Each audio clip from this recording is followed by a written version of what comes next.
Muy buenas noches, de día 27 de agosto de este 2026. Que haya pasado hasta ahora un muy buen día. Aquí estamos como todas las noches, entre las 21 horas y las 22:30 horas en hora del centro. Estamos en Heraldo Televisión, referente a través del canal 8 de Televisión Abierta, el canal 8 de Total Play, en el 8 de Televisión Abierta en la Ciudad de México, Total Play en el 8, 151 de Easy, 606 Star TV, red social X, @heraldo_televisión, red social X, @heraldo de México. En nombre de todos quienes hacen posible que andemos por aquí, gracias por su compañía y le reitero que ha sido un buen jueves. Sé que lo he dicho diario y lo vuelvo a decir hoy. El próximo lunes hay el regreso a clase. Entonces, para que nos vayamos preparando, ya hay 3 o 4 asuntos que discutir. Primero, los útiles, ¿no? Las chinaderas que anda uno comprando en lugar de otras cosas, pero hay que buscar bien dónde están los baratos los útiles, pero que estén bien los útiles, ¿eh? No se vaya por el camino fácil nomás sin darse cuenta de lo que puede pasar después. Bueno, y también estamos con el tema de las discusiones. ¿Qué hacemos con los teléfonos celulares? Hay varios asuntos que desde el lunes algunos tendrán que ponerse en juego y los otros tendrán que irse discutiendo hasta tomar una decisión colectiva. Bueno, le cuento que tenemos como asunto para iniciar hoy.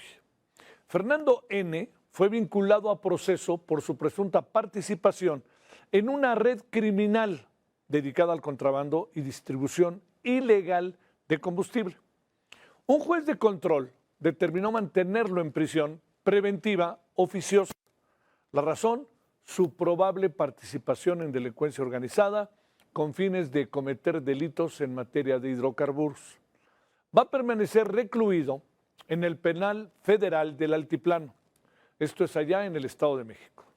La jueza ha fijado un plazo de 4 meses para la investigación complementaria. Esto lo contempla la ley, ¿no? Pero a él le debe de dar, a su abogado, Epigmenio Mendieta, le debe de dar tiempo para responder una por una las muchas acusaciones en su contra. Recuerde que lo iban ayer ya a declarar formalmente detenido, pues digamos, para llevar a cabo el proceso, indiciado, en fin. Pero resulta que lo hicieron hoy a las 8 de la mañana. A lo mejor la jueza quiso ver algunos asuntos más para confirmar plenamente su decisión.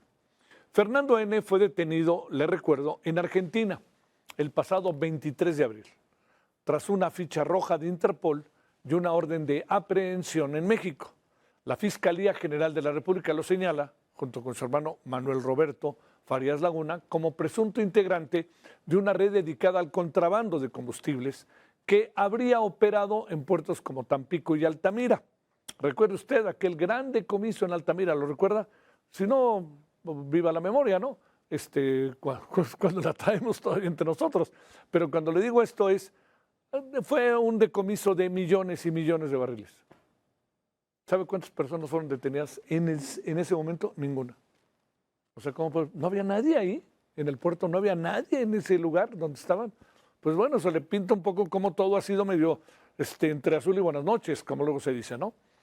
El expediente también lo identifican como sobrino político del exsecretario de Marina, Rafael Ojeda Durán, que estaba al tanto de todo esto, pero, lo que sí se ha hecho, pues ya sabes, uno de los nuestros, entonces no lo voltees ni a ver. Claudia Sheinbaum ha pedido que se haga justicia en el caso de Fernando N.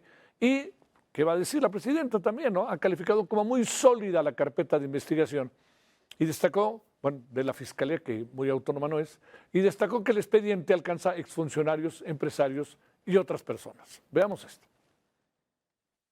Pues tiene una carpeta de investigación muy sólida, denunciada en su momento por el extitular de la Secretaría de Marina y por el actual titular de la Secretaría de Marina. Y hay suficientes datos para conocer que esta persona pues tenía una red que permitía la distribución de combustible que venía como contrabando principalmente de los Estados Unidos. No solamente son personas que eran mandos de la Secretaría de Marina, sino empresarios y otras personas que están en la investigación. Bueno, como se ve, la Fiscalía Autónoma pues le ha informado a detalle a la presidenta. Del tema, hoy platicamos en Heraldo Radio con Ramón Celaya. especialista en inteligencia y procesos de seguridad. Es interesante lo que dice Ramón Celaya al respecto de por dónde va el derrotero de las cosas. Hay un aspecto interesante que ahora sí ya no es especulación, ya no son chismes de pasillo o como se venía manejando desde el poder, que eran opiniones de los periodistas o de estos líderes de opinión que habían mencionado personajes. El día de hoy el abogado defensor de Fernando Farías pues dijo públicamente, y eso es muy interesante, porque ya mencionó que precisamente en la carpeta de investigación, ahora sí ya sin lugar a dudas, pues están mencionados dos personajes centrales, sí, que es Andy, como lo mencionan los testigos que declararon en la carpeta, y sabiéndose que se refiere al hijo del expresidente, y también el vínculo que se le hace a Dan Augusto, el senador de la República, precisamente con estos temas. Entonces, pues si bien no era un hecho que nos sorprendiera la vinculación a proceso, sí nos dan ahora sí una confirmación clara de que tan siquiera los nombres de estos dos personajes aparecen en la carpeta de investigación y pues que a partir de ahí se van a venir nuevas líneas de investigación que si bien no va a cambiar el resultado de los hermanos Farías, sí, específicamente de Fernando, pues sí va a complicar más toda esta trama. Aquí habrá que ver qué pasa, habrá que ver las acusaciones, si se puede el abogado, ¿no?, presentar información que obligue, bueno, que cambie el criterio de la jueza, pero también lo que hay que ver es, digamos, qué es lo que todos nos ponemos a pensar.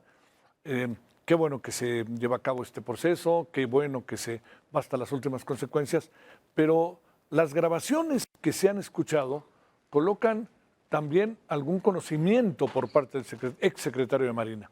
Y la otra cosa como para considerar es que hay personas que fueron asesinadas después de haber denunciado el asunto, ¿no? Y de manera, una persona de ellas se fue de vacaciones y donde estaba de vacaciones la mataron. Y también si todo queda aquí o hay más arriba. Usted y yo sabemos que en cualquier circunstancia, movimientos de esta naturaleza no se pueden hacer bajo el agua sin antes no tener el visto bueno de alguien arriba que abre la puerta.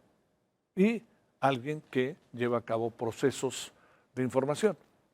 Va a ser muy interesante cuando conozcamos más a detalle la declaración de Fernando, que dicen que tiene información que no considera en este momento darla a conocer. Pero como sabe, hay una constante, hay un personaje, un tercer personaje que está siendo mencionado, pero para la Fiscalía parece que no importa que sea mencionado, sino simplemente pues es mencionado y listo, pero no lo van a indagar, que conste que no dije indiciar, indagar siquiera, que es Andy, que todos suponemos quién es, ¿no? De no ser que hay otro Andy que no conociéramos. La esposa de Fernando N. denunció haber sido perseguida por una camioneta blanca mientras circulaba por Hermosillo, Sonora, rumbo a la casa de sus padres. Tras presentar una denuncia formal, autoridades estatales comenzaron las investigaciones y le otorgaron medidas de protección. Ojalá sea así, ¿eh? Ojalá sea así. Imagínense cualquier situación que rebase lo que ya de por sí estamos viviendo, va a ser sumamente delicado, ¿no? Buenas tardes, soy Mónica Gámez, vengo llegando a Hermosillo. Al momento de llegar a mi casa por mi carro, me venía a casa de mis papás por la carretera internacional Nogales y un carro van blanca me venía siguiendo desde el residencial donde vivo hasta la carretera internacional. Venía el carro a lo lejos. Cuando empecé a rebasar, porque se dieron cuenta que me di cuenta, el carro se dio la media vuelta. Pido por favor al gobernador Alfonso Durazo que me mande seguridad o medidas cautelares porque tengo mucho miedo, porque era un hecho que me venían siguiendo. Muchas gracias. Bueno, esto habrá que investigarlo, ¿no? Y sobre todo, yo estoy cierto que pues no digamos, algo que se convierte en un asunto después de investigarlo, cómo fue, etcétera, yo presupondría que tendría que poner alguna seguridad a la esposa de Fernando Farías Laguna. Yo creo, ¿no? Pero digamos ahí también, por eso dije, primero, que se investigue qué fue lo que pasó, etcétera.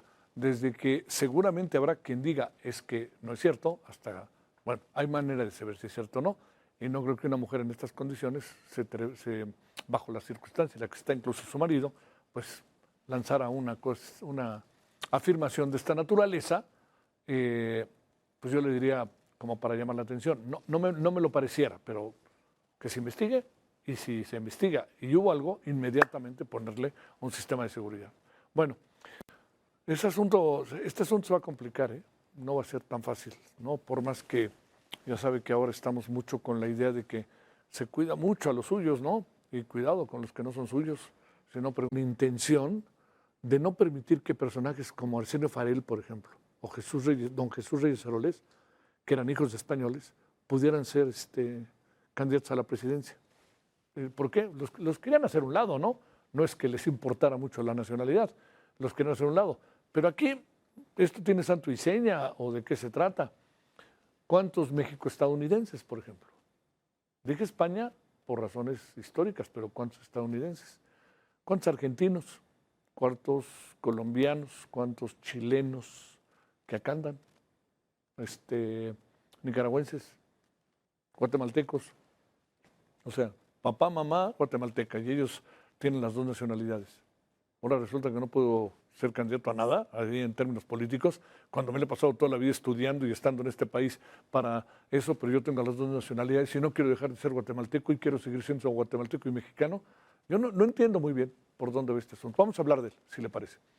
Estados Unidos cancela citas para las visas. Eso ya lo habíamos dicho ayer, pero ahora déjeme decirle que el Departamento de Estado de los Estados Unidos suspendió las citas para visas de inmigrante en todo el mundo mientras llevaba a cabo una capacitación exhaustiva en sus embajadas y consulados destinada a examinar más minuciosamente a los solicitantes para determinar quiénes podrían llegar a depender de los servicios públicos. Mire, el asunto está en que hasta donde sé, sí se han cancelado citas, pero no se han cancelado las entregas de las visas. Le diría algo importante, 2, 3 personas que por una casualidad hoy nos encontramos, hace 2 días habían ido por su visa y ayer habían ido por su visa. Y hoy estaban por ir por ella, allá en la calle de Hamburgo, en el caso de la Ciudad de México. Así que habrá que ver exactamente por dónde va esta propuesta. Bueno, Meta evita el conflicto y lo evita a través del dinero. Meta, la empresa automotriz, matriz de Facebook e Instagram, llegó a un acuerdo con varios estados de Estados Unidos, a los que les va a pagar $16,680 millones para poner fin a un juicio en el que se le acusa de favorecer la adicción de los menores a las redes sociales. Así lo resolvió. Bueno, el Banco de México, le quiero decir que pronostica, bueno, las iniciales no son esas, hace un pronóstico optimista sobre el PIB, sobre el crecimiento. El Banco de México elevó su expectativa de crecimiento para este año. Pasó de 1.1 a 1.5. La gobernadora de Banxico, Victoria Rodríguez, explicó que pese a la reactivación que mostró la actividad económica en el segundo trimestre, el Banco Central mantiene su estimación de una brecha del producto en terreno negativo. Y también hay algo que llamó la atención. Hoy Coparmex dio a conocer un estudio de cada 10 empresarios entrevistados, 8 piensan que no les genera confianza invertir en México. Ojo con ello, ¿no? Bueno, de Somos México a Somos. Somos México, el nuevo partido pasará a llamarse solo Somos. Esto tras la sentencia del Tribunal Electoral que le ordenó cambiar de nombre, logo y colores. Su emblema será la palabra Somos, lo ve usted en pantalla, con un mapa de México al fondo, y el rosa permanecerá, se da cuenta, es tenue, aunque ya no será un color predominante como originalmente era, que era una especie de rosa mexicano. Bueno, aquí andamos agradeciéndole que nos acompañen. Doble nacionalidad, es un buscapiés, es distractor o se trata de ver por dónde van las cosas. Estados Unidos cancela citas para visas. Meta evita el conflicto y le paga un dineral a diferentes estados de Estados Unidos. El Banco de México avienta un pronóstico optimista, 1.5 a 1.9, es optimista en función de lo que hemos vivido en el año, ¿no? Porque seguimos con un crecimiento magro.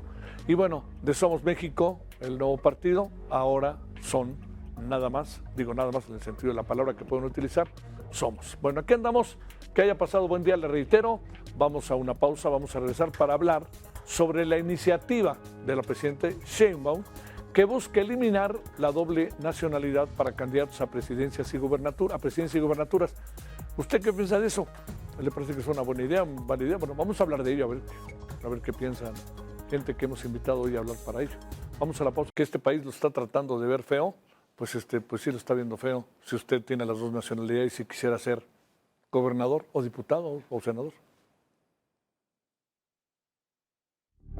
Hoy, la presidenta Claudia Sheinbaum envía al Congreso de la Unión una iniciativa de ley para prohibir que aspirantes a la presidencia o gobernaturas tengan doble nacionalidad. Y ahora lo que estamos proponiendo es eso, al Congreso de la Unión, que una vez que se inscriban, que es el momento en que desean ser presidenta, presidente o titular del Ejecutivo de alguna entidad de la República, deben renunciar a otra ciudadanía si es que la tienen y solamente quedarse con la nacionalidad mexicana. La consejera jurídica Luisa María Alcalde detalló que se propondrá una reforma al artículo 82 de la Constitución y a la Ley de Nacionalidad para quienes aspiren a titular del Ejecutivo Federal, gobernador o jefa o jefe de gobierno. Artículo 86. Para ser presidente o presidenta se requiere ser ciudadano o ciudadana mexicana por nacimiento, en pleno goce de sus derechos, hijo o hija de padre o madre mexicanos, no tener ni adquirir otra nacionalidad y en caso de tenerla renunciar a ella previo a solicitar su registro como candidato o candidata y haber residido en el país al menos durante 20 años. Quien se pronunció sobre esta situación fue Francisco Javier García Cabeza de Vaca, quien fue gobernador con doble nacionalidad y ahora aspira a la presidencia, pese a que tiene en su contra una orden de aprehensión. El coordinador general de Política y Gobierno, Arturo Saldívar, informó que la orden de aprehensión no impide que se registre como candidato. Con imágenes de José Antonio Jiménez, Carlos Navarro, Heraldo Media Group. Bueno, yo la verdad que nunca hubiera imaginado que viniendo de Morena o de la izquierda habría una propuesta de esta naturaleza, se lo digo sinceramente. Bueno, se han dado casos en el país de que una persona con doble nacionalidad llegue a la gobernatura de algún estado. Por ejemplo, Javier Corral, en Chihuahua. Nació en El Paso, Texas, pero es mexicano por sus padres. Y está en Morena, por cierto. Su caso fue analizado por el Tribunal Electoral de 2024, aunque se concluyó que eso no lo hacía inelegible, pues su nacionalidad estadounidense no había sido adquirida mediante un acto voluntario de naturalización. Otro caso es el de Jaime Bonilla, él también gobernador de Morena, quien gobernó Baja California entre 2019 y 2021, que ahora sí que un sexenio de 2 años, fue una gestión de 2 años debido a que se estaba ajustando el calendario electoral. Bonilla tuvo nacionalidad mexicana y estadounidense e incluso llegó a ocupar un cargo público en California antes de incorporarse a la política mexicana. Y bueno, el otro caso es el de Francisco Javier García Cabeza de Vaca, ex gobernador de Tamaulipas, que nació en McAllen, Texas. También, si usted se da cuenta, nació en McAllen, Texas. Allá lo llevaron sus papás a nacer. Ahora sí que, de modo que dijera él ahí en la panza, llévenme a Acapulco, ¿no? Bueno, Carlos Bravo Regidor, analista político con usted y con nosotros. Carlos, gracias por tu tiempo, te saludo con mucho gusto. ¿Cómo has estado? Buenas noches. Al contrario, Javier, siempre es un gusto platicar contigo y estoy muy agradecido del espacio esta noche contigo. Más bien al revés, te leemos los sábados, ¿verdad? Martes y sábados. Sí. Sale en la página 2 ahí del Heraldo. A ver, Carlos, ¿qué piensas de esto? A mí, perdón que me adelante, ¿no? Pero nunca me hubiera imaginado que de la izquierda saldría una propuesta como esta, ¿eh? Sí, absolutamente. Bueno, de una izquierda que de pronto se porta muy raro y esta propuesta sí, creo que si hay aquí algo profundo, porque bueno, de entrada, o sea, sí es verdad que hay algo raro en la Constitución que ha tenido que ser interpretado, digamos, por tribunales y por la Corte, porque por un lado hay un artículo, creo que es el 32, que señala que el ejercicio de ciertos cargos públicos requieren ser mexicano por nacimiento, ¿no? Pero luego hay otros artículos, el 82, el 122, por ejemplo, 116, donde entre los requisitos para ser presidente de la República o gobernador de un estado o jefe de gobierno de la Ciudad de México exigen ser mexicano por nacimiento, pero la propia redacción no especifica qué ocurre si el aspirante o la aspirante posee otra nacionalidad desde su nacimiento, como los casos que tú estabas ahorita citando, de mexicanos nacidos en Estados Unidos, ni tampoco establece la obligación formal de que tengan que renunciar a esa otra nacionalidad antes de competir. En 1998, en el sexenio de Zedillo, se hizo una reforma que permitía que los mexicanos no perdieran, pues es la famosa reforma de la doble nacionalidad, que México no permitía. En 98 se reformó para permitirla, para no perder la nacionalidad mexicana cuando adquirías otra. Y eso pues sí entiendo que tuvo el efecto de que se multiplicaron los, vamos a decirle así, los ciudadanos binacionales. Pero bueno, pues también tuvo un efecto político, como que pues ya mucha gente que con doble nacionalidad podía acceder pues, a gobernadores, etcétera, ¿no? Ahora, más allá de esos antecedentes, aquí me parece que hay dos causas o dos contextos de la medida. El primero te diría que es el catalizador político, tiene que ver con el anuncio que hizo hace poco el exgobernador de Tamaulipas, Francisco Javier García Cabeza de Vaca, quien dijo que pues tenía intención de buscar la presidencia de la República. Él posee, como ya mencionabas tú, nacionalidad estadounidense, reside en Texas y tiene órdenes de aprehensión en México. Y bueno, pues sí, de alguna manera el gobierno de Sheinbaum está argumentando que un gobernante no puede utilizar su doble nacionalidad para buscar la protección diplomática de otro país mientras tiene cuentas pendientes con la justicia mexicana, ¿no? Entonces claramente ahí podríamos decir que se le ve la costura o la dedicatoria, ¿no? En caso de este aspirante presidencial. El otro tema, obviamente, pues son las fricciones políticas con Estados Unidos, muy intensificadas ahora pues, con los debates de la seguridad, de la soberanía, de la cancelación de las visas, ¿no? La propia presidenta justificó esta propuesta afirmando que es indispensable que los gobernantes sean exclusivamente mexicanos o mexicanas para que su lealtad no esté en entredicho, lo cual a mí me parece una aseveración increíblemente problemática, porque eso implica, por ejemplo, que todos los mexicanoamericanos que están en Estados Unidos, pues de alguna manera está mandándole el mensaje a los estadounidenses que ellos pueden sospechar de si ellos son realmente americanos o no por su nacionalidad mexicana, ¿no? Justamente en un contexto de disputa con Estados Unidos, de denuncias de injerencia extranjera, de pronto este discurso abre un flanco que es dinamita para los mexicanos en Estados Unidos, ¿no? Y bueno, pues además, yo no sé, por ejemplo, si Ricardo Salinas Pliego tenga otra nacionalidad, es algo que hay que buscar porque imagino que también podría ser ese el caso. Pero en general sí me parece un atentado incluso contra los derechos políticos. O sea, desde luego que tener 2 o 3 nacionalidades no tiene por qué significar que tu lealtad a tu país está en entredicho. O sea, es una concepción completamente, déjame decirlo así, Javier, decimonónica de la nacionalidad. Sí, oye, además, espérame, de repente parece que volvemos a los 70, ¿no? Y cuando mandaron también que para ser presidente tenía que ser mexicano, de nacimiento y todo, cuando tenían en la mira a Echeverría, a Reyes Heroles y a Zenio Farel y a muchas cosas que estaban pasando, ¿no? Sí, pues sí ha sido un tema. Yo recuerdo también, por ejemplo, cuando Fox, ¿no? Porque Fox, su mamá era española y antes incluso la restricción era no solamente que había que ser mexicano por nacimiento, sino hijo de mexicanos por nacimiento también. La verdad no tiene, desde mi punto de vista no tiene ningún sentido. El argumento es muy falaz, muy débil, y pues más bien da la impresión de que es una cosa con dedicatoria, y bueno, pues que tratan de alguna manera, ya sabes, de agitrar la matraca nacionalista, pues en este momento de tensiones con Estados Unidos. Ahora, la pregunta aquí es, ya ves que en la vida siempre hay un yunes, eso es constitucional, ¿no? Tendrá que cambiar la Constitución. ¿Lo ves factible, Carlos?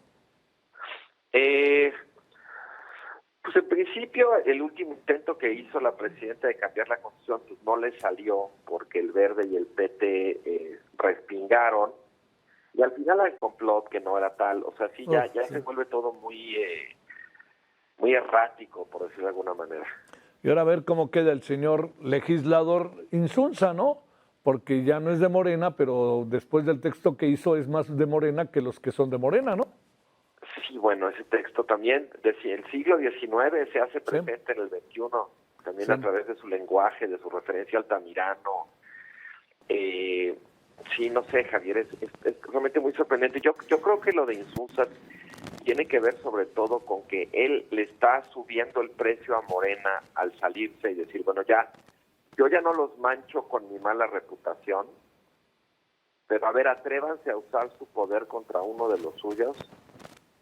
O sea, él se sale de la bancada, pero sigue siendo senador, no pide licencia, conserva el fuero y conserva la dieta, ¿no? Uh-huh. Y bueno, pues un poco ahora le toca a Morena decir, si ya con eso expía sus penas políticamente, porque sabemos que judicialmente con este gobierno parece que cualquier morenista primero muertos antes de que tenga que verse con un juez. Sí. Pero en todo caso vamos a ver si ese desafío también enfría a Morena, porque Morena tiene los votos para desaforarlo, para hacerle un juicio político, ¿no? La pregunta es si van a usar todo ese poder contra uno de los suyos, que por lo demás, pues también seguramente les sabe cosas y las puede contar. Claro. Y es que hay varios en la misma, ¿no? Pero pues pasan de largo. Cuauhtémoc Blanco, por ejemplo, ¿no? Aquí no ha pasado nada, ¿no? Bueno, pues el propio Rocha, o sea, lo obligan a pedir licencia en lugar de desaforarlo, de hacerle juicio político. Incluso tienen los votos para declarar la desaparición de poderes, ¿no? Uh-huh. Y en 112 días que Rocha tuvo licencia, pues ahí más o menos capotearon el daño reputacional, las presiones con Estados Unidos, las acusaciones de narcopolítica, pero no aguantaron ni 2 días cuando Rocha volvió desafiando como la disciplina, ¿no? O sea, una amenaza a la disciplina se tiene que resolver de inmediato, pero una acusación, un señalamiento de vínculos con el crimen organizado, ahí lo van capoteando. Bueno, sí. Carlos, te mando un gran saludo, gracias por tu tiempo, que tengas buena noche, Carlos Bravo, regidor. Igualmente para ti, Javier, y tu auditorio, gracias. Gracias por tu tiempo. Bueno, vamos a una pausa y vamos a regresar sobre la pausa que auténticamente le puso a todo el mundo Estados Unidos para hacer una cita en la búsqueda de una visa de inmigrante. ¿De qué se trata esto? ¿Qué busca? ¿Por dónde va? Pues bueno, ahora le cuento después de la pausa por dónde van las cosas. Antes de alianzas de sindicatos y asociaciones de Oaxaca por extorsión y vínculos con el cártel de Sinaloa. El Gabinete de Seguridad realizó las acciones para su captura y aseguró armas largas y cartuchos.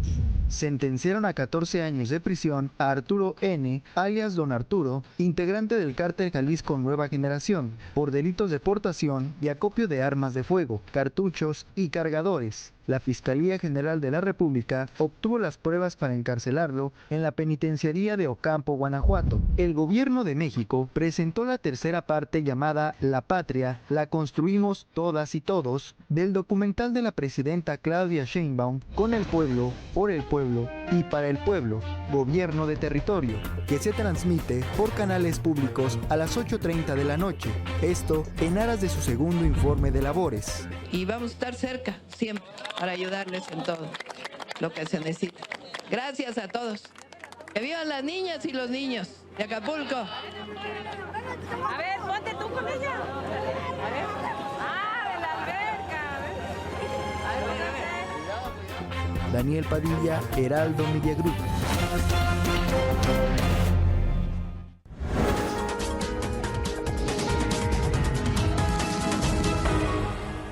Estados Unidos suspendió las citas para tramitar visas de migrante en todo el mundo. El Departamento de Estado realizará una capacitación masiva a su personal, consulados y embajadas para examinar a detalle las solicitudes de permanencia en el territorio y quienes podrían depender de los servicios públicos. Esta medida inició a principios de agosto para reformar los protocolos de selección y evaluar si convertirán en una carga pública. Esta capacitación tendrá como objetivo que se garanticen las nuevas reglas entre los funcionarios para determinar de manera exhaustiva y coherente a quién sí, a quién no se le otorga la visa, ya que la administración ha intentado de manera sistemática restringir el acceso a migrantes hacia Norteamérica. Bueno, ICE, ya sabe, el Servicio de Aduanas y Migración, invertirá $16.7 millones para adquirir 6,000, recuerda usted que le hablamos aquí de esos famosos guantes, 6,000 guantes capaces de administrar descargas eléctricas como medida de sometimiento durante el arresto. Esta herramienta es para aquellos que se resisten a la detención y traslado a los centros migrantes.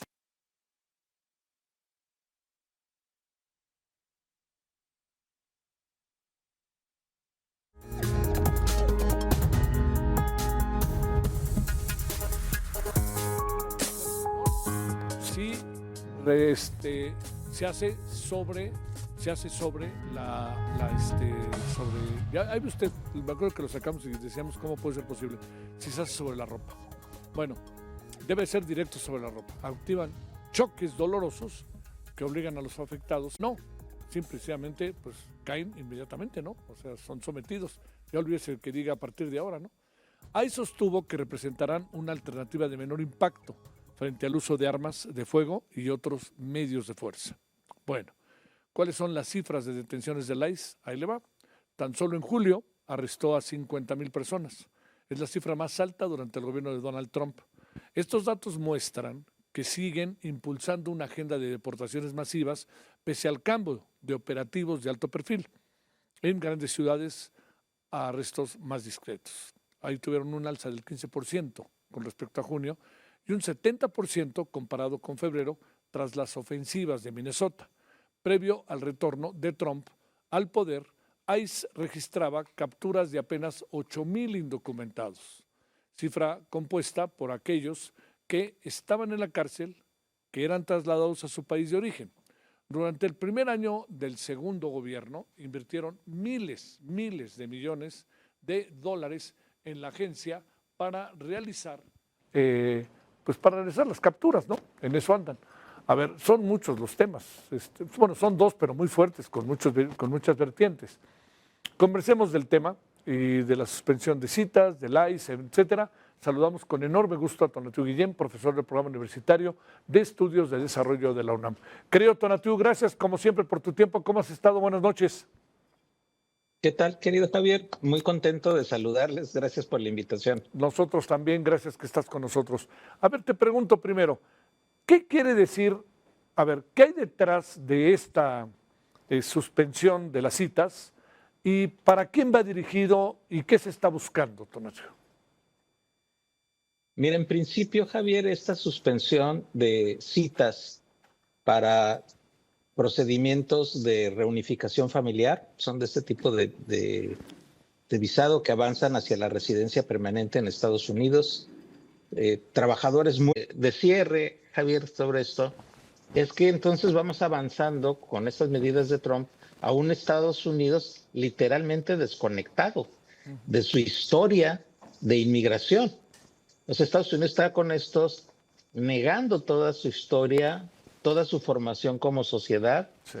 Y además, que no es menos importante, cortando una de las rutas más valiosas de su estructura económica, que es su mercado laboral. Claro. Entonces no es un asunto menor, es una cuestión que impacta, ya no digamos derechos y historia cultural y social de Estados Unidos, sino directamente a una pieza clave de su estructura económica. Uh-huh. Entonces sí está absolutamente contradictorio esta medida. No afecta a las visas de turistas, por supuesto. Esto o otro tipo de visados que no avanzan hacia la residencia permanente, pero todo lo demás sí se paraliza. Y la señal que da es de que va a entrenar a su personal, pero realmente es una parálisis que me temo va a estar por tiempo indefinido.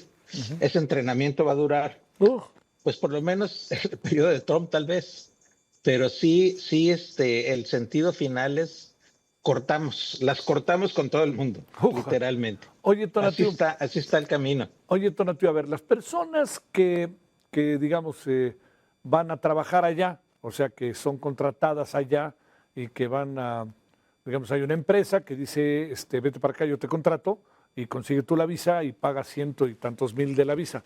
¿Esas también? No, esas están aparte porque esas no avanzan hacia la residencia permanente. Sí. Son las que sí tienen un proyecto de residencia permanente, o sea, lo que le llaman la Green Card. La Green Card. Claro. Esa permanencia es la que está ahora anulada.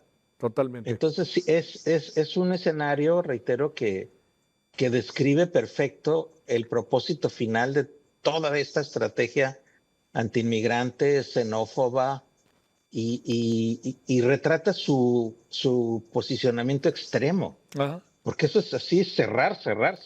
Sí, o sea, no hay otras puertas para ser parte o intentar ser parte de ese melting pot, sí, como se le ha llamado, en el mejor de los sentidos, en su historia positiva, a la inclusión de extranjeros en la sociedad norteamericana.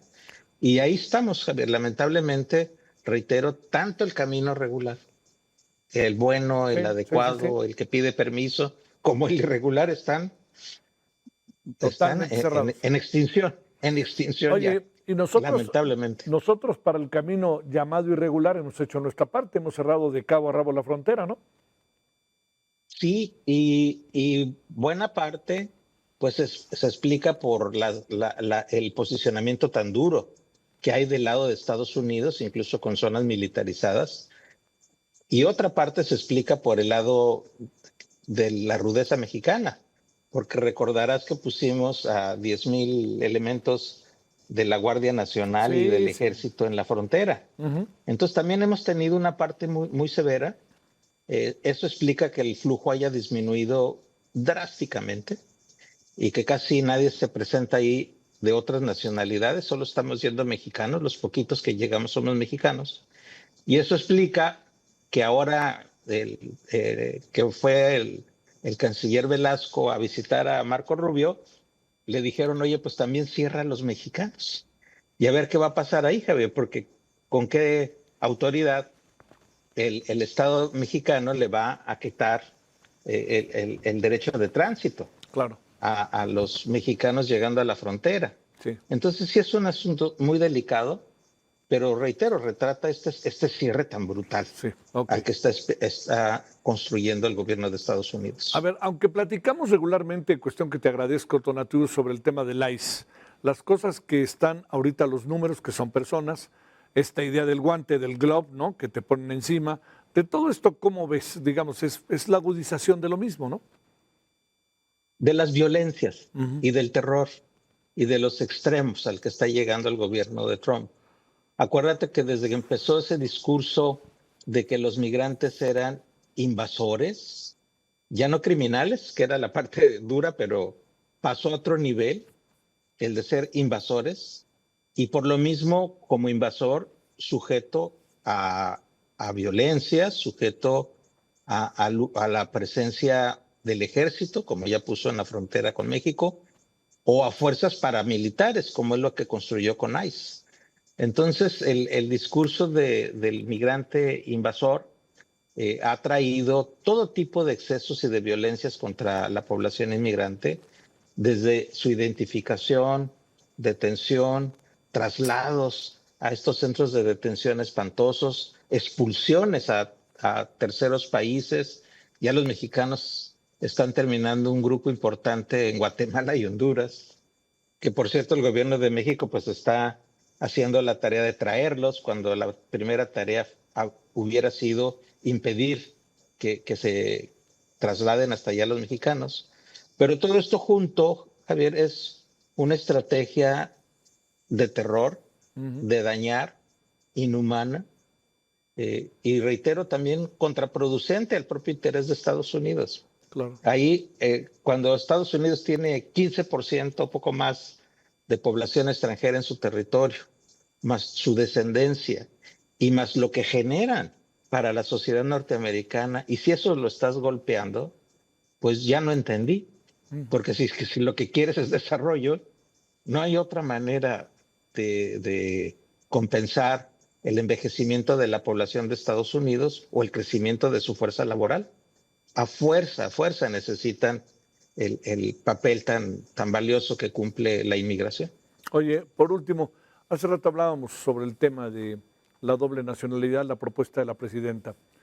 Te diría como especialista en migración, por el significado que tiene, dobles nacionalidades que a veces son tan aleatorias, ¿no? Que ni siquiera forman parte de algo que uno quiera, o el papá es, vuelvo a poner el ejemplo español, la mamá española, y él dice, pues a los 18 años voy a tener las dos nacionalidades, me viene bien, pero toda la vida estoy aquí, le voy a las Chivas, no tengo nada que preocuparme, siempre he estado aquí, he estudiado, etcétera, pero tengo las dos nacionalidades y ahora quiero ser gobernador, pues ¿qué será? De Baja California. Bueno, Baja California no, de otro estado más para acá. Claro. Jalisco. Sí, claro. Es un viejo tema. Sí. No es nuevo. Sí. Y ya lo resolvió el constituyente. Hay una cuestión que no debemos olvidar, Javier, que es el a veces impreciso concepto del interés nacional. ¿Qué instituciones lo representan, lo condensan y lo gestionan el interés nacional? Pues son instituciones como la presidencia, como el Senado, como la Suprema Corte, como los gobiernos estatales, como la Cámara de Diputados. Esas instituciones son la condensación de la representación nacional y nominalmente y realmente y jurídicamente condensan el interés nacional. Cuando una persona tiene doble nacionalidad, inevitablemente, aunque lo haga de buena fe, hay una potencialidad de conflicto de intereses. Imagínate que un secretario de Relaciones Exteriores mexicano tiene nacionalidad francesa también y hay un conflicto con Francia. Cualquiera que sea la resolución de ese conflicto, de un lado va a ser bueno y del otro lado va a ser malo. Claro. Entonces, el concepto de proteger el interés nacional va por ahí. Entonces, sí creo que es importante precisar. Eso es importante. Y ya la Constitución lo prevé. Ahora, lo cierto es que hay unas interpretaciones de lo que dice la Constitución claro. que se brincan esa realidad. Pero eso está discutidísimo desde el constituyente del 16-17 y con la reforma del 97 que abrió la posibilidad de la doble nacionalidad, nuevamente se discutió y se resolvió. Ahora, si alguien agarra el texto así sílaba por sílaba del pedacito donde se resuelve y dice, no, eso a mí no me aplica, pues primero está violando el espíritu de la reforma constitucional. Claro. En otras palabras, se está haciendo pato con eso. Pero tenemos ya muchos casos. Y a lo mejor conviene afinarlo. Ya para cerrarte la idea, y creo que es muy simple afinarlo, nada más hay que poner quienes tengan o hayan tenido doble nacionalidad no pueden ocupar estos cargos. Y son pocos. Eso es todo.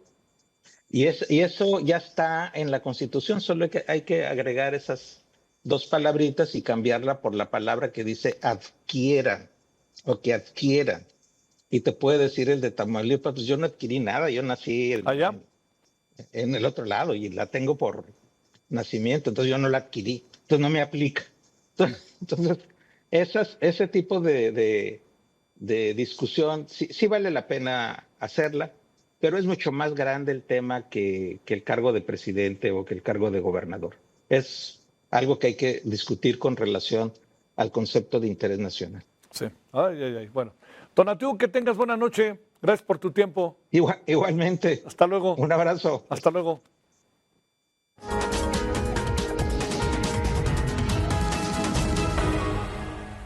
Me hizo pensar ahí otro asunto el maestro Tonatiuh Guillén sobre el tema de la doble nacionalidad. Bueno, la compañía de redes sociales Meta Platforms pagará hasta 18 mil millones de dólares. Así lo oyó usted bien, a lo largo de una década, y limitará la forma en que los adolescentes usan Facebook e Instagram.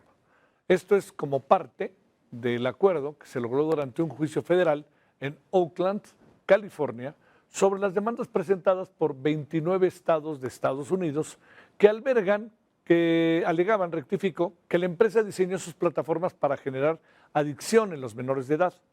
Cabe mencionar que este acuerdo todavía debe ser aprobado por el tribunal, pero la cifra principal estaría entre los mayores tratos jamás pagados por una empresa tecnológica, aunque los expertos prevén que afecte poco a este negocio que tan solo en 2025 generó más de 60 mil millones de dólares. Por otro lado, el acuerdo dejó intactos a los feeds personalizados y la segmentación publicitaria. En cambio, México establece eliminar un obstáculo regulatorio que permite a la compañía evitar un juicio potencialmente largo y que, según analistas, podría haber sacado a la luz más documentos internos sobre el trato que daba a los usuarios jóvenes. Bueno, pero aparte de esta demanda masiva, Meta ya estaba bajo escrutinio debido a supuestas interacciones de tipo sexual entre niños y sus chatbots de inteligencia artificial. Todo un asunto, ¿eh? Bueno, como parte del acuerdo, Meta aplicará una serie de cambios en los controles de uso de sus plataformas para menores de edad, que incluyen un límite de 2 horas diarias que solo se podrán ampliar si los padres les dan un permiso expreso, o podrá reducirse ese plazo a 1 hora si TikTok y Alphabet acceden también a esa restricción. Los menores tampoco podrán acceder a las redes entre la medianoche y las 6 de la mañana, a menos que sus padres lo consientan. Además, no podrán recibir notificaciones en horario escolar, que sería de las 8 de la mañana a las 3 de la tarde. La compañía también bloqueará las reacciones y publicaciones y mandará avisos periódicos sobre el tiempo que los usuarios llevan en la plataforma, porque ya sabe, nos traen al trote. Entonces, si el niño ve el teléfono a las 3 de la mañana, pues recibirá la familia un aviso, o el papá, la mamá, y sabrán que a las 3 de la mañana, pues el susodicho estaba en las redes. Sí, en las redes, dije bien. Bueno, hablemos de este acuerdo, de qué se trata, qué pasará. Jennifer Lira Mandujano, investigadora de la Facultad de Estudios Superiores Iztacala. Bueno, Jennifer, gracias por tu tiempo. ¿Cómo te va? Muy buenas noches. Hola, buenas noches. Muchas gracias por la invitación, Javier. Gracias a ti por tu participación. Jennifer, a ver, ¿ante qué estamos? Yo no veo otra manera de que estos dispositivos y todo esto que se hace, pues traten de tener una adicción por parte del que lo ve. Pues ese es el punto de partida. ¿Dónde entran todos estos terrenos que tendríamos que discutir? Ah, caray, ahí parece que Jennifer, sí. Ahí se congeló la señal, si lo quieren ver, por favor. Estamos ya. Ahí estamos ya, Jennifer. Sí, ¿me alcanzaste a escuchar la pregunta? Más o menos, sí, me lo puedes repetir. No te preocupes, a ver, te lo planteo ahora más, de manera más breve. ¿Qué tenemos que discutir de esto? ¿Qué importancia adquiere? Y yo diría que pues Meta y cualquier otro dispositivo de esta naturaleza, lo que trata es que tengas una adicción y estés ahí. En los adultos jóvenes, y que de esta forma pues tratemos de evitar pues esta crisis relacionada con la salud mental en la gente que usa este tipo de redes sociales. Oye, al final todos estaremos bajo escrutinio porque, a ver, entre las 9 de la noche y las 6 de la mañana tú no puedes ver el teléfono, por decirte algo. Pero alguien, el gran hermano, va a decir, pues fulanito de tal, a las 4 estaba ahí prendido el teléfono, porque ni modo que los papás estén durmiendo con los niños para ver si sí, ahora lo prendió, ahora no lo prendió, o no dárselo, o bueno, muchas cosas pueden pasar hacia la noche. ¿Qué piensas de todo esto? A ver. Sí, claro, o sea, incluso los niños pueden modificar su edad, o sea, de entrada cuando hacen una cuenta, decir que son adultos, entonces no va a haber ninguna restricción con respecto al horario o que se registre el tiempo de uso a lo largo del día. También puede pasar. Entonces ahí es donde entran también los papás, porque al final los papás son un ejemplo de los niños de entrada, ¿no? Entonces, si los papás estamos todo el día usando las redes sociales, afrontando una serie de pues, situaciones cotidianas, por ejemplo, ocio tan solo, pues puede ser que las mamás estén, o los papás, o los tíos, no sé, cualquier familiar, puede ser que esté pasando el tiempo de ocio en las redes sociales. Si tenemos alguna problemática, pues, recurro a las redes sociales.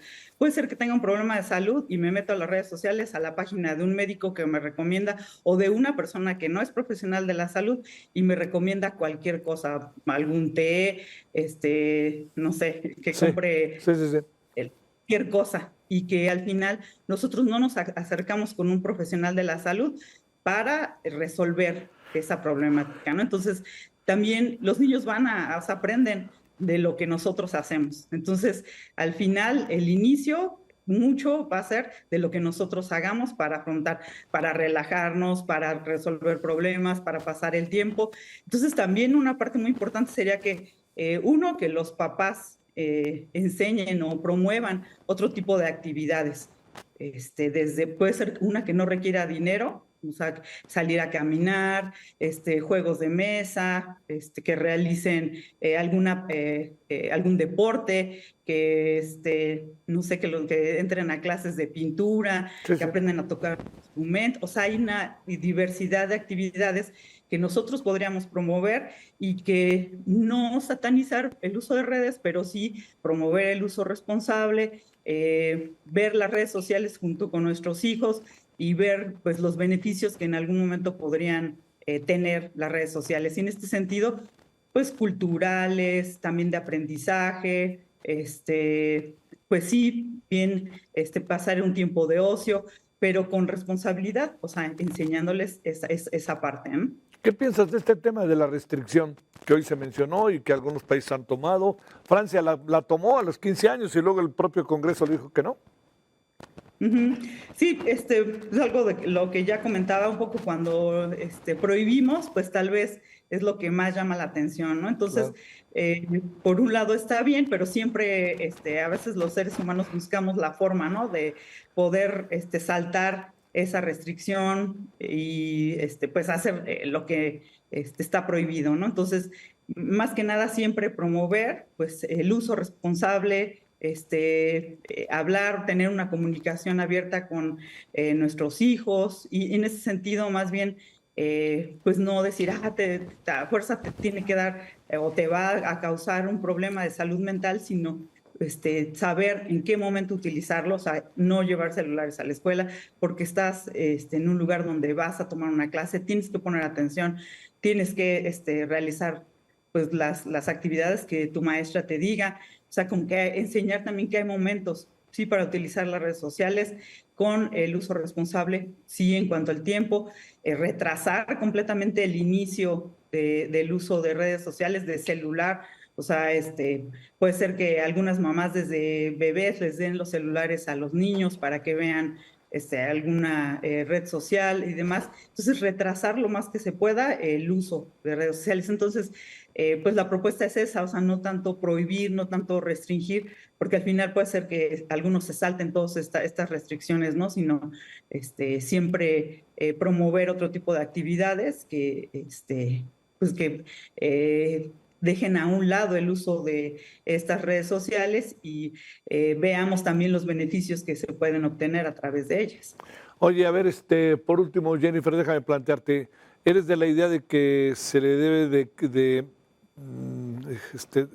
no permitir, utilicemos ese concepto si te parece, de no permitir que los estudiantes de primaria, sobre todo de secundaria, entren con el teléfono al salón de clase? Pues sí, finalmente una parte muy importante es que existe esto que se llama el FOMO, o sea, que yo me pierda algo que está pasando importante en las redes sociales. Entonces busco la manera de estar viendo de manera continua el celular y al final las redes sociales, y que es una de las cuestiones que, pues que demandan o que señalaban los que demandaron, es que las redes sociales y específicamente Facebook, Instagram, priorizan la permanencia y la interacción constante con todas esas actividades. Entonces, si estas redes sociales están diseñadas para eso, pues en algún momento, aunque esté tomando clase, el adolescente, el niño va a buscar la forma de entrar a las redes sociales aunque esté en la clase. Entonces, no hay necesidad de ver o promover o que los niños aprendan que no hay necesidad de ver las redes sociales en un momento que está enfocado y hecho pues para que aprendan pues otras habilidades que es indispensable para su desarrollo académico. Lo que queda claro es que Meta dijo, no antes que un juicio, mejor mando la nona ya, ¿no? A esta denuncia en Oakland, ¿no? Sí, claro, o sea, al final negando todas estas consecuencias de salud mental y diciendo, bueno, pues yo voy a pagarles ya a todos, hay que parar esto y sin reconocer la culpa que siempre ha prevalecido, ¿no? O sea, no hay ninguna consecuencia en la salud mental, en el desarrollo de la gente que lo utilice y principalmente niños y adolescentes. Oye, pero lo que son las cosas, ¿no? O sea, las ganancias de Meta para que pague eso, ¿cómo está? A ver, cuéntanos bien, qué bárbaro, híjole, qué cosa, ¿no? Sí, que no tuvo problema de pagar tanto sí, claro, dinero sí. Para detener esto, ¿no? 18 mil millones de dólares, ¿cómo ves? No, pues increíble. Sí. O sea, seguramente no les quitó ni una ni una pluma. Ni una pluma, sí, claro. Bueno, te mando un gran saludo, Jennifer, gracias por tu participación, que tengas buena noche. Buenas noches, muchas gracias. Gracias a ti, hasta luego. Bueno, vamos a hacer una pausa y fíjese que el Banjico elevó a 1.5% su pronóstico del PIB para 2026. Es decir, es poco, sí es poco, hombre. No crecemos, pero hay quien dice 1.5 es muy optimista, ¿eh? Bueno, fíjese cómo andamos. Vamos a la pausa y regresamos. A 28 días se mantuvo sin cambios para ubicarse en 6.75%, mientras que los CETES a 28 días bajaron 0.02 puntos y se ubicaron en 6.13%. El índice de precios y cotizaciones de la Bolsa Mexicana de Valores se situó en los 65.829 puntos, con una caída de 0.55%. El FTSE Viva alcanzó los 1.327 puntos, con una disminución de 0.59%. En el ámbito internacional, el Dow Jones se ubicó en 53.569 unidades, con una subida de 0.20%. El Nasdaq aumentó 1.57% para alcanzar 26.541 unidades, y en Brasil Bovespa aumentó 0.31% a 175.135 puntos. En el tipo de cambio, el dólar al menudeo subió 0.35% para cotizar en 17.41 pesos. Al mayoreo subió 0.08% a 16.97 pesos, mientras que el dólar fix aumentó 0.03% a 16.97 pesos. El euro incrementó 0.03% y se vendió en 19.77 pesos, y la libra esterlina subió 0.17% para ubicarse en los 23.09 pesos. En el mercado accionario mexicano tuvimos algunas alzas destacadas. Fresnillo PLC subió 8.53%, Grupo Sports World avanzó 6.41% y Fibra FMX 23 Rate 5.26%. Pero también hay caídas importantes. Grupo Mexicano de Desarrollo cayó 12.70%, Minera Frisco 4.37% y Vitro A 3.75%. Estos fueron los indicadores financieros más importantes. Con la estimación de crecimiento del Producto Interno Bruto del país para este año y a 2.0, o sea 2, la de 2027. La modificación obedeció al aumento de la actividad económica en el segundo trimestre. Recuerda que tuvimos un primer trimestre muy malo, pero el segundo trimestre mejoró, al quien dice que incluso puede haber sido por el Mundial, por todo lo que se movió de dinero. Respecto al crecimiento económico, lo ubicó entre 1 y 2%. Para 2027 prevé que llegue 2%, cifra por debajo del 2.1% estimada en el informe anterior. También anticipó que la inversión continuará débil por la incertidumbre sobre la relación comercial con Estados Unidos y las revisiones anuales del TEMEC. Bueno, hablemos de los pronósticos del Banco de México, la situación financiera del país, y estamos con Pedro Tello, asesor empresarial y analista de temas económicos. Pedro, gracias por tu llamada, te saludo, que estés por ahí al otro lado por esta llamada. Gracias, muy buenas noches, Pedro. Gracias, Javier, buenas noches y por esta oportunidad para conversar sobre el comportamiento de la economía en los primeros 6 meses del año. Bueno, gracias por recibir la llamada, Pedro. A ver, Pedro, te pregunto primero, ¿qué creemos de esto que dice el Banco de México? ¿Cuánto tiempo estará el Banco de México con esto? ¿Qué tanto cambiará? Sigue siendo un crecimiento menor y pareciera que mucho no pasa, ¿no? Porque la inversión extranjera directa, lo hemos platicado, nos lo has dicho, pues sí es muy fuerte y si quieres lo que quieran, pero solamente pues nueva inversión extranjera hay muy poca, ¿no? Quizás 7, 8%. Sí, mira, yo creo que vale la pena destacar dos cosas. Primero, es una buena noticia que en el segundo trimestre de este 2026 el comportamiento o el crecimiento de la economía mexicana haya repuntado comparado con lo que sucedió en los primeros 3 meses del año. Es una buena noticia porque vaya que desde el primer trimestre del año 2023 la economía mexicana había venido registrando un crecimiento cada vez menor. Así que el hecho de que haya repuntado la economía mexicana en los segundos 3 meses de este 2026 es una buena noticia. Ahora, eso no nos saca, como bien lo señalas, Javier, de la trampa del lento crecimiento de la actividad económica nacional. El Banco de México lo reconoce en la medida en la que ha reducido el crecimiento estimado para este 2026 y también, ha aumentado el crecimiento estimado para este 2026, aunque para el 2027 recortó moderadamente el crecimiento a 2%. Es decir, estamos creciendo mejor de como habíamos iniciado el año y vamos a crecer mejor todavía, pero seguimos con un crecimiento que se queda, en el mejor de los casos, Javier, en el año 2027, en el mismo ritmo de avance promedio de los últimos 35 años. Y esa no es una noticia de la cual podamos sentirnos satisfechos. Las razones, bueno, la inversión productiva, que es la que uno de los 4 motores de la economía, se mantiene con un avance muy lento por la incertidumbre que, como bien lo ha señalado, responde a esta duda acerca de cómo van a avanzar las negociaciones comerciales con Estados Unidos, y a un motor segundo, el del consumo nacional de bienes y servicios, que aunque sigue avanzando, lo hace a un ritmo moderado para una economía con una potencialidad de avance mucho más rápido. Así que creceremos más este año, pero seguimos entrampados en el lento crecimiento, Javier. A ver, luego resulta, como lo hemos ido aprendiendo, Pedro, que mes con mes las cosas pueden cambiar. ¿Supones que de aquí a final de año podrá tener alguna variante este pronóstico del Banco de México? Bueno, habría que tomar en cuenta que en el mes de septiembre México y Estados Unidos vuelven a sentarse en la misma mesa de negociaciones en materia comercial, y nuestro país va a insistir en la reducción de los aranceles al acero, al aluminio y a los automóviles. Si lográramos conseguir esto por parte del gobierno de Estados Unidos, eso sería un impulso relevante para el sector exportador. Es el tercer motor del crecimiento de la economía mexicana.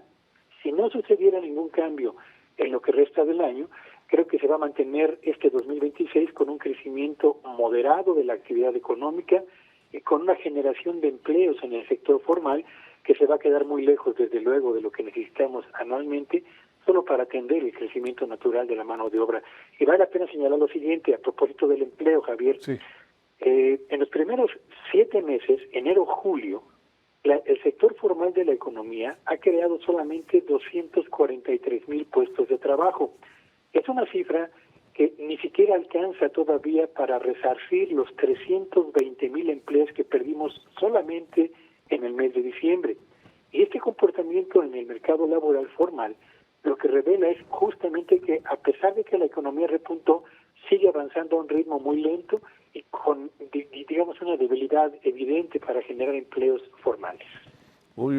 Oye, a ver, de manera paralela, Coparmex dio a conocer, hay estoy cierto que la conoces, una encuesta en donde el 80%, 8 de cada 10 empresarios no tienen confianza a la hora de la inversión en México.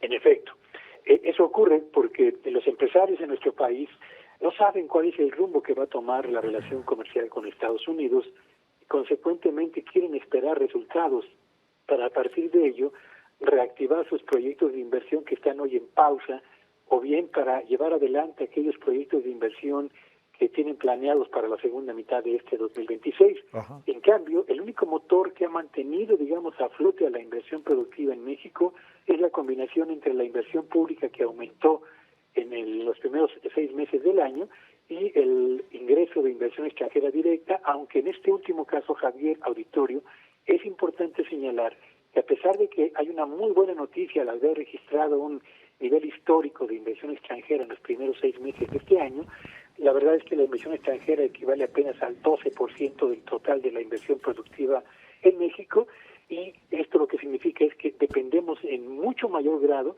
de la expectativa que tienen los empresarios que operan en el territorio nacional, cuya incertidumbre mantiene a este motor, el de la inversión productiva, pues prácticamente, diría yo, con un avance muy modesto y lejano de lo que podríamos tener.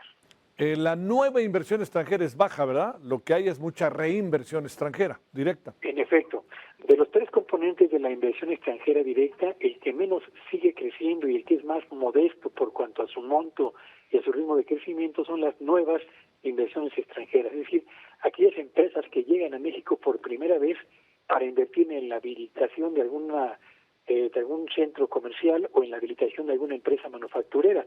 Este crecimiento sigue siendo muy lento, aunque el hecho de que vaya avanzando es, por supuesto, también una buena señal, pero, insisto, hay que ubicarlo en su justa dimensión, Javier. Bueno, y el problema, la cuestión del dólar pues sigue igual, ¿no? Mucho es lo que pasa en Estados Unidos con el dólar en comparación al peso, ¿verdad? Sí, por supuesto, el dólar se ha debilitado no solamente contra nuestra moneda, sino contra la mayor parte de las monedas emergentes. Sí. Y esto lo que hace, por un lado, es encarecer las exportaciones de los países ajenos hacia el mercado de Estados Unidos, entre ellos México, y desde luego debilita un poco nuestra competitividad en un mercado tan importante como el norteamericano. Te mando un gran saludo, Pedro. Gracias por tu tiempo. Que tengas buena noche. Gracias, Javier. Buenas noches a todos. Gracias.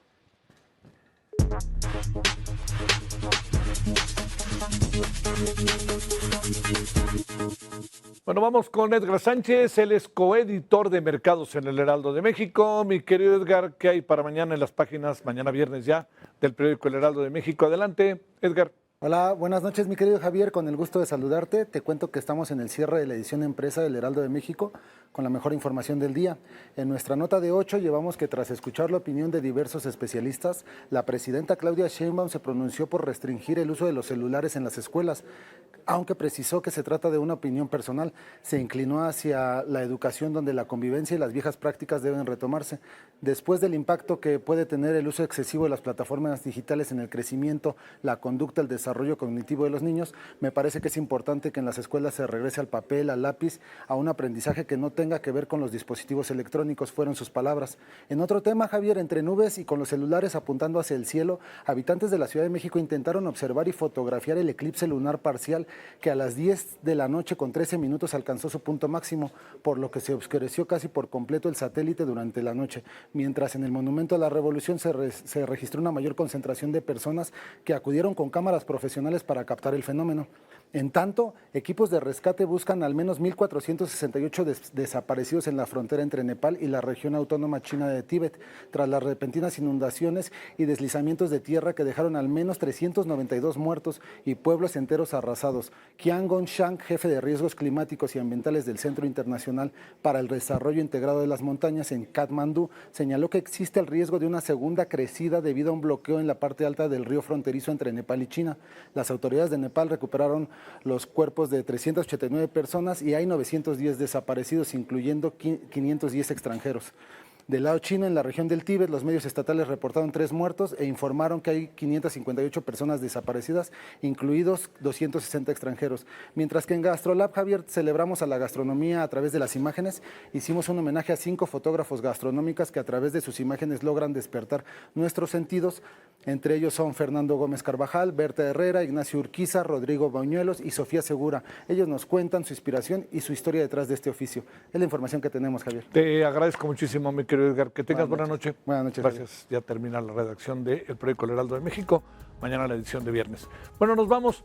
Estaremos aquí mañana, ya viernes, a las 20 horas, a las 18 horas en la hora del centro, en Heraldo Radio, referente 98.5 de FM en la ciudad.